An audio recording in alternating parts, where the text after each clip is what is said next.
.45 auto versus .357 Magnum and full-size handguns, and today what we have is the Hydrashok ammunition. I've been curious for a long time what this is going to do in my ballistic testing. Now, I tested this in the past. I tested it about a week ago with the snub-nose barrel, and we saw what it did with the snub-nose barrel, a little bit of over-penetration. But I'm curious what it's going to do out of a 4-inch barrel, because we'll have a little bit more velocity. That might reduce that over-penetration. .45 auto, I've been curious about this for a very long time. This is the notorious law enforcement load since the late 80s that has been used. And if you look at those stopping power charts, and I know that a lot of people don't agree whether those are realistic or not, it does rank this round at 94% one-shot stop. So I'm curious, if that's true, why is it ranked that high? However, one thing to be aware of is the original 230 grain Hydrashok had a slightly more flat nose, and it was rated at about 820 feet per second. Federal tweaked these a little bit, I don't know how long ago, but they have a little bit more rounded nose, and they're rated at 900 feet per second now. So we'll see how they do through my chronograph, see if we can get the rated velocity. And then, as always, we're going to go through the juggernaut box and see what we get through 4 layers of denim, 1 3/4 inches of bologna, followed by 3/8-inch particle board, and then to water jugs, and see what kind of damage we get. So let's get started with the test. Alright, let's see what we get for velocity and accuracy with the 45 ACP Hydrashok 230 grain. And we'll see what we get. It's rated at 900 feet per second. We'll see if we get close to that 900 feet per second rate of velocity. I'm from about 5 yards. 875. 884. 896. 886, 889, so a little bit less than rate of velocity, and this is a 5.3-inch barrel, so most 45s are rated out of a 5-inch barrel, so a little bit less than rate of velocity. So let's see what we get through the 357 Magnum. That's rated at 1,240 feet per second. We'll see if we get listed velocity. 357 Magnum rated at 1,240 feet per second. Let's see what we get for velocity and accuracy.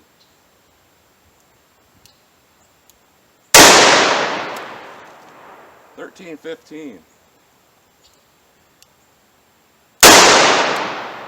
1263, 1279, 1279, 1299. So we definitely beat that 1,240 feet per second. It's pretty impressive out of a 4-inch barrel. Very high amount of velocity and energy. So let's see what happens when we hit the juggernaut box, what kind of damage the 45 auto will do first. Very curious about that. And then we'll see what the 357 Magnum does to the 4-inch barrel. A lot more velocity than what we were getting out of the snub-nose barrel in the past. So let's get started with that part of the test. Alright, 45 auto Hydrashok. Do the 4 layers of denim, 1 3/4 inches of bologna, 3/8-inch particle board, and it's a water jug. So we'll see what kind of damage we get with the 230 grain 45 auto Hydrashok.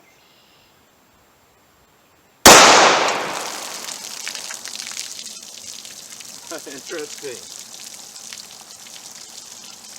Good shot on the bologna pack, but it didn't blow it apart or anything, which I would have expected. Just a hole straight through it. And here's your hole through the particle board. Not too impressive. Let's see what we got in water jugs. Jug 1, we got cracking out the side of it, but no splitting in the front that we typically get. Jug 2 is completely empty, so we split out the bottom of that. Jug 3, we got a hole straight through jug 3.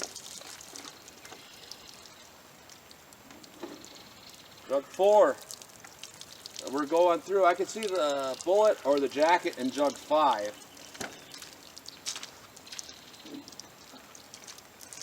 And we got a hole out the back of jug 5 and a hole in jug 6. We got something in this jug, in jug 5.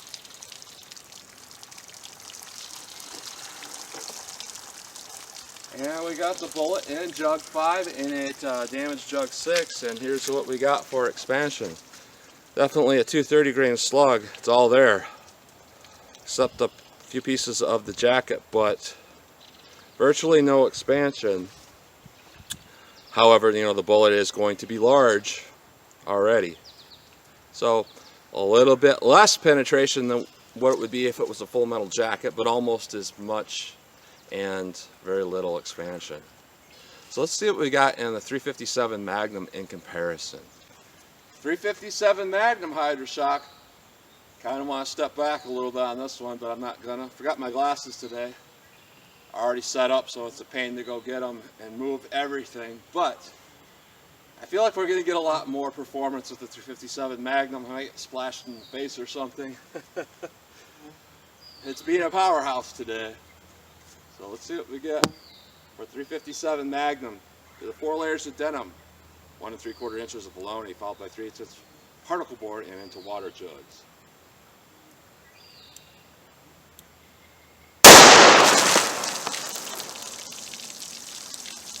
Half of the particle board is in the first jug. And we're missing a lot of bologna, as to be expected. This is only about half the pack worth of weight. Made a perfect shot there. About half of the bologna is left. Here's the exit out the back of the particle board. Cracked it right in half.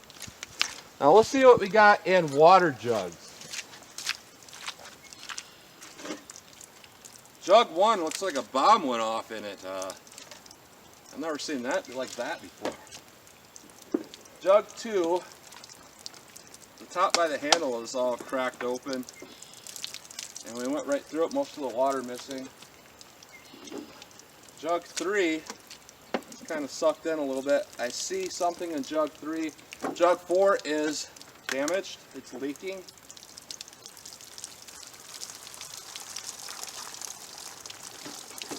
And in jug 3, what we have is the jacket and a piece of the lead.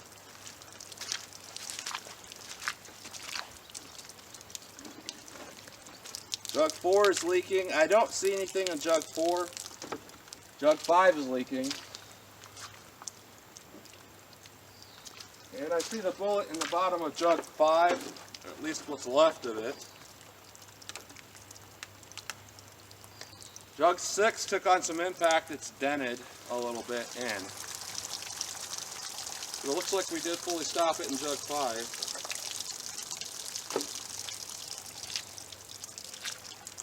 And we got a little bit of expansion of that core. Not a lot. That's all that's left of it. So that's what you get with the 45 Auto versus the 357 Magnum and the Hydrashok. A little bit disappointed in that 45 Auto. With the stopping power chart numbers, I don't take a lot of stock in that anyway, I expected a lot more out of that round. However, it's been formulated a little bit differently than it used to be. More rounded of a tip. That could explain for more penetration, less expansion, and a little bit extra velocity, which probably doesn't need to be there. So I would not put a lot of stock in the fact that the Hydrashok would be as good a man stopper as what you would think it would be with the numbers there are on it, because it's changed. 357 Magnum, again, we had a lot of penetration, a lot of foot-pounds energy, good accuracy, but I wouldn't necessarily say that would be the go-to round I'd want to go to a 4-inch barrel or any other full-size 357 Magnum. I think it would be a good woods round, but I think it would over-penetrate in any urban situation. So that's just what I'm getting today with the Hydrashok. It's affordable ammo, it's decent ammo, but there's better ammo out there. But you know, $10 a box. I'd use it for self-defense. I wouldn't worry about it, but there's definitely better ammo out there. So that's what you get today. 45 Auto versus 357 Magnum in full-size handguns. So that's what you get. And as always, comment, share, and like, and thanks for watching.